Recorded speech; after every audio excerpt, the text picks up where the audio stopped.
ప్రపంచానికి గణితాన్ని అందించింది హిందువులే అని ప్రముఖ శాస్త్రవేత్తలు ప్రొఫెసర్ హాల్స్టాండ్, గిన్బర్గ్స్, మోర్గాన్ హట్టన్ అనేటువంటి వాళ్ళు తెలియజేశారు. ప్రపంచంలో ఆనాటి కాలంలో గ్రీకు, రోమన్ సాంప్రదాయాల ప్రకారం గణితము 10,000 సంఖ్య దాటితే లేదు.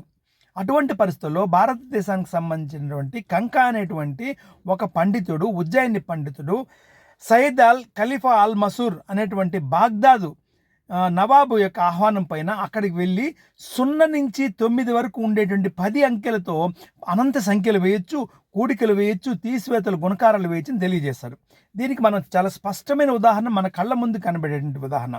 ఈనాటికి కూడా అరేబియాలో హిందస్ సంఖ్యలు అంటారు.